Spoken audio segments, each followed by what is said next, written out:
வணக்கம் சிவாஜி சேனல் நேயர்களே. இந்த வீடியோல நடிகர் திலகம் சிவாஜி கணேசனை ஒரு ஷூட்டிங்ல பார்த்து பேசின விஷயத்தை தான் உங்களோட நான் பகிர்ந்துக்க போறேன். 1995 வருஷம் நடிகர் திலகம் சிவாஜி கணேசன் பசும்பொன் ஷூட்டிங்காக பொள்ளாச்சி வந்திருந்தார். அவரை பார்த்து பேசி அவர் கூட போட்டோ எடுத்துக்கணும்னு நாங்க ஒரு குரூப் 10 பேருக்கு மேல புறப்பட்டு போனோம். அந்த ஷூட்டிங் நடந்த இடம் பொள்ளாச்சி சிங்காநல்லூர் பங்களா. அந்த பங்களா உங்களுக்கு எல்லாத்துக்கும் தெரிஞ்சிருக்கும், பல படங்களை பார்த்துருப்பீங்க. தேவர்மோகன் ஷூட்டிங்கில் அந்த பங்களா தான் எடுத்தாங்க. கிட்டத்தட்ட 11 மணிக்கு நாங்கள் அந்த ஷூட்டிங் ஸ்பாட்டுக்கு போகிறோம். ஒரு 10 பேருக்கு மேலே நாங்கள் இருக்கோம். ஷூட்டிங் நடந்துகிட்டு இருக்கு, ரொம்ப பிஸியாக இருக்கு. யூனிட் ஆளுங்களோட கெடுபிடியும் ரொம்ப ஜாஸ்தியாக இருக்கு. பக்கத்தில் யாரையும் வரவிடாம அவங்களோட கெடுபிடி கொஞ்சம் ஜாஸ்தியாகவே இருக்கு. எப்படா இதை தாண்டி நடிகர் திலகத்தை போய் பார்க்கறது, பேசுறது, போட்டோ எடுக்கிறதுன்னு எங்களுக்கு ஒரு பெரிய யோசனையா இருந்துச்சு. 2 மணி நேரத்துக்கு மேலே ஆயிடுச்சு. இப்படியே விட்டுட்டு இருந்தா உன்னை பார்க்கறது கஷ்டம். ஏதோ ஒரு முயற்சி எடுக்கணும். திடுதிப்புன்னு ஏதாச்சும் ஒரு முடிவெடுத்து உள்ளுக்குள்ள போனாதான் நடிகர் திலகத்தை பார்க்க முடியும், பேச முடியும். அப்படின்னு நாங்க ஒரு முடிவெடுத்து ஒரு காரியம் பண்ணணும். அந்த பங்களாவுக்கு சைடுல ஒரு கதவு இருக்கு. அந்த கதவுக்கு உள்ள தாழ்பால் போடல. அதனால நாங்க கதவை திறந்தோம், உள்ளுக்குள்ள போனோம். நாங்க போன அந்த சமயம் பார்த்து நடிகர் திலகம் சிவாஜி கணேசன் அப்படி நடந்து வர்றாரு. ஒரு 20-30 அடி இருக்கும். எங்களை பார்த்துட்டு அவர் என்ன நினைச்சிருப்பாரு, ஓ யூனிட் ஆளுக்கு தான் போர்டு இருக்கும் அப்படின்னு நினைச்சிருக்கலாம். அந்த பங்களாவுக்குள்ள அது ஒரு பெரிய ஹால். சிவாஜி சார் நடந்து போனாரு, நாங்களும் பின்னாடியே போனோம். நடந்து போய் ஒரு ரூமுக்குள்ள போனார். சரி, எப்படியாரு ஷூட்டிங்காக வெளியில வருவாரு, இங்க வெயிட் பண்ணலாம், உள்ளுக்குள்ள கதவை தட்டிட்டு போறது நாகரீகம் இல்லை அப்படின்னு நாங்க வெயிட் பண்ணிட்டு இருக்கோம். ஆனா அந்த பங்களாவுக்குள்ள அது ரூம் மாதிரி இருந்தது. அது ஒரு பாத்ரூம். சில நிமிஷங்கள் கழிச்சு சிவாஜி சார் வெளியில வந்தாரு. திடீர்னு பார்த்தையும் அவர் பக்கத்துல நாங்க 10 பேர் நிக்கிறத பார்த்து பக்கம் ஒரு ஆச்சரியப்பட்டு போனார். பார்வையில கேட்கிறாரு, நீங்க யாரு அப்படின்னு. ஐயா, நாங்கெல்லாம் உங்க ரசிகர்கள், உங்களை பார்க்கணும் பேசணும்னு வந்திருக்கோம் அப்படின்னாரு. அவரோட மூஞ்சியில ஒரு சந்தோஷம் தெரிஞ்சது. எங்கிருந்து வரீங்கன்னு ஒரு கேள்வி கேட்டார். நாங்க ஜமீன் ஊத்துக்குழி. அவசரத்துல அந்த ஜமீன் அப்படிங்கிற அந்த வார்த்தை கட் பண்ணிட்டு ஊத்துக்குழிங்க ஐயா அப்படின்னு சொன்னோம். உடனே அவரு என்ன அந்த ஊத்துக்குழியா அப்படின்னு கேட்டார். அவர் கேட்டது அப்ப எங்களுக்கு புரியல. அப்ப அதுக்கு பின்னாலதான் எங்களுக்கு புரிஞ்சுது, திருப்பூரம் ஈரோட்டுக்கு பக்கத்துலயே ஒரு ஊத்துக்குழி இருக்கு, அது வெண்ணெய்க்கு ஃபேமஸான ஊர். அந்த அர்த்தத்துலதான் நடிகர் திலகம் எங்க கிட்ட கேட்டிருக்கார் அப்படிங்கிறது எங்களுக்கு பின்னாலதான் தெரிஞ்சது. இல்லைங்கய்யா, பக்கத்துல ஜமீன் ஊத்துக்குழி அப்படின்னு சொன்னோம். எங்க ஊர் ஜமீன் அரண்மனையை சேர்ந்தவங்களோட வம்சம் காளிங்கராயர் வம்சம். அதனால அவரு, ஓ காளிங்கராயர் அந்த ஊரா அப்படின்னு கேட்டார். ஆமாங்கய்யா அப்படின்னு சொன்னோம். அந்த இடத்துல அதிகமா பேச முடியல.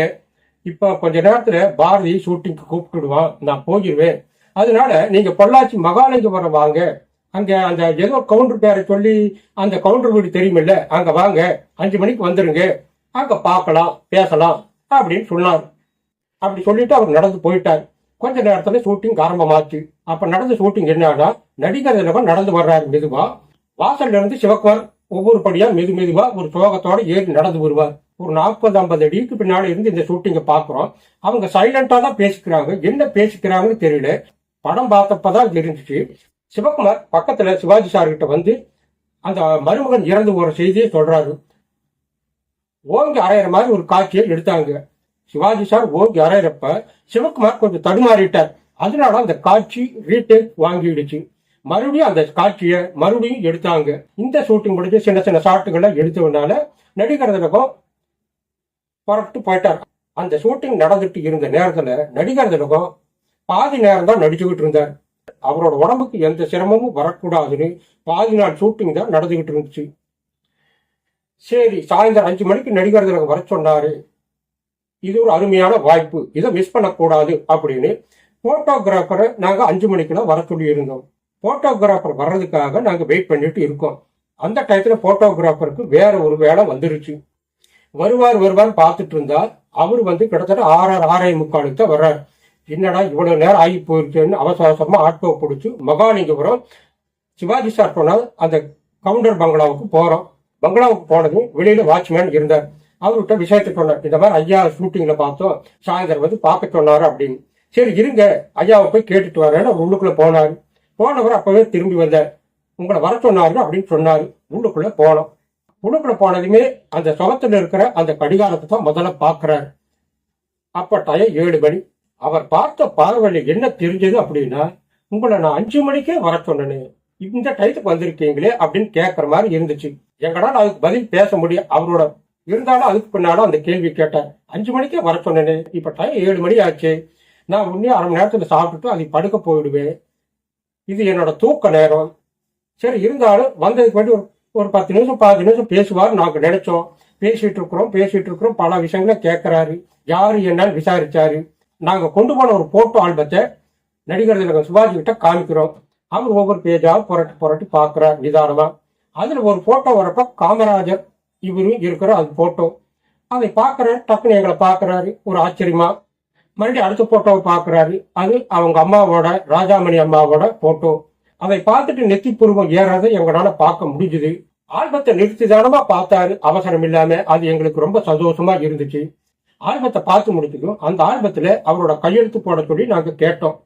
எந்த பக்கத்துல அவரோட கையெழுத்து வாங்குறது, அவசரத்துல எதுவும் புரியல.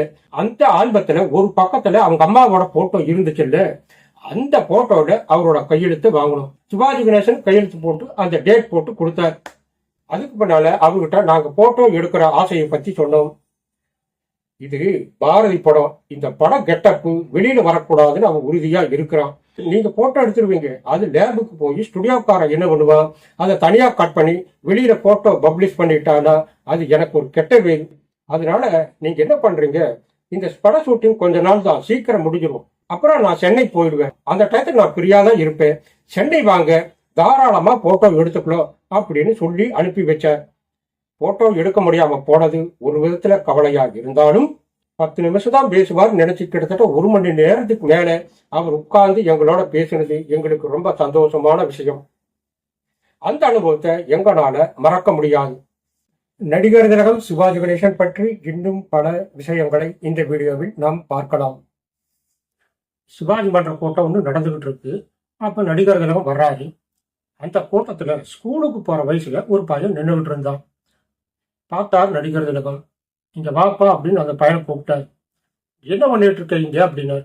நான் ஸ்கூலுக்கு போயிட்டு இருக்கேன் அப்படின்னு சொல்லி இருக்கிறேன். படிக்க வேண்டிய வயசுல இந்த மாதிரி பொதுக்கூட்டத்துக்கெல்லாம் உன்னை யார் வர சொன்னது, போய் படிக்கிற வேலையை பாரு அப்படின்னு அந்த பையனை திருப்பி அனுப்பி வச்சார்.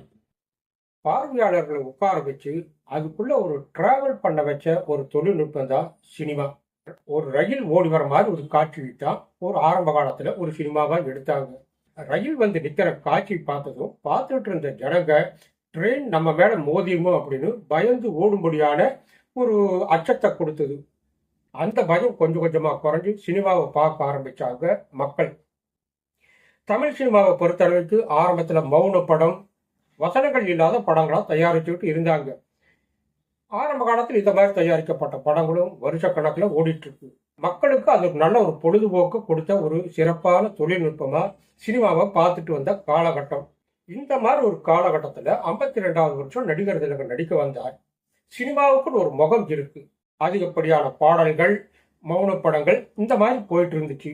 இதுதான் சினிமான்னு ஜனங்க பார்த்துட்டு வந்த நேரத்துல சினிமாவை தன்னோட நடிப்பால மாற்றி காட்டினவர் நடிகர் திலகம் சிவாஜி கணேசன். இதுவா போயிட்டு இருந்த தமிழ் சினிமா. அதுக்கு ஒரே முக அமைப்புல படங்களும் வந்துகிட்டு இருந்தது. ஒவ்வொரு படத்தையும் வித்தியாசமா கொடுத்து அதுக்குள்ள இருக்கிற பல முகங்களை ஜனங்களுக்கு புரிய வச்சவர் சிவாஜி. ஒரு நடிகரால இப்படிப்பட்ட விஷயங்களை எல்லாம் செய்ய முடியுமா அப்படிங்கிற ஒரு பெரிய ஆர்வத்தை கொண்டு வந்தது சிவாஜியோட சினிமாக்கள். தமிழ் சினிமாவோட முகத்தை, கோலிவுட்டோட முகத்தை மாத்தின பெருமைக்கு சொந்தக்காரர் சிவாஜி. நடிகர் திலகத்தோட புகழ் வளர ஆரம்பிச்சது. அந்த புகழ் தனக்கு மட்டுமே சொந்தம்னு சிவாஜி என்னைக்குமே பெருமை பேசுனது இல்லை. உத்தமபுத்திரன் படம் வந்துச்சு. சிவாஜியோட நடிப்பை பார்த்து தமிழ் உலகமே ரொம்ப வியந்து பாராட்டுச்சு. சிவாஜியோட உத்தமபுத்திரன் படத்தை சிவாஜி கிட்ட புகழ்ந்து பாராட்டுறப்ப அவர் சொன்ன ஒரு விஷயம், நான் செஞ்ச உத்தமபுத்திரன் அல்ல, என்ன அந்த காலத்திலேயே சின்னப்பா உத்தமபுத்திரன்ல அருமையா செஞ்சிருப்பார் அப்படின்னு அந்த புகழை அவருக்கு கொடுத்தார். அதே மாதிரி நவராத்திரி திரைப்படம் 9 வேஷத்துல பண்ணினார். 9 வேஷத்துல நடித்த சிவாஜி பார்த்து ரொம்பவும் வியந்து பாராட்டுச்சு தமிழ் உலகம். எல்லாரும் நவராத்திரி திரைப்படத்தை புகழ்ந்து பேசினப்ப, நான் நல்லா செஞ்சது என்னப்பா, அந்த காலத்துல 9 வேஷத்துக்கு மேலேயே அது ஒரு நாடகத்திலேயே சாமிநாத ஐயர் அப்படிங்கிற செஞ்சிருக்கிறாரு, அதை விட நான் செஞ்சதெல்லாம் என்ன பெருசு அப்படின்னு சொன்னவர் சிவாஜி. அந்த பெருமைகளை தனக்கு மட்டுமே பிரதானமாக வாங்கி கொண்டவர் சிவாஜி அல்ல. நமக்கு தெரியாமல் இருந்த பல நடிகர்களின் சிறப்பம்சங்களையும் நடிகர் திலகம் சொன்னார். எல்லாருக்கும் தான் பிறந்தநாள் கொண்டாடுறாங்க. ஆனாலும் நடிகர் திலகம் சிவாஜி கணேசனுக்கு பிறந்தநாள் கொண்டாடுற மாதிரி இருக்கா? எந்த ஆட்சி அதிகாரம் இல்லை, படைபலம் இல்லை. அவருக்கு பின்னால் இருக்கிற லட்சக்கணக்கான ரசிகர்கள் மட்டுமே. அந்த ரசிகர்களும் இன்னைக்கு வரைக்கும் அவரை மறக்காம எப்படி ஒரு வழிபாடு மாதிரி இந்த பிறந்தநாளை கொண்டாடிட்டு வராங்க. இன்னைக்கு தமிழ்நாட்டுல சிவாஜியோட பிறந்தநாள் கொண்டாடாத ஊரே இல்லை அப்படிங்கிற அளவுக்கு சிவாஜி ரசிகர்கள் தங்களோட தலைவனுக்கு எப்படி அற்புதமா செஞ்சுட்டு வராங்க.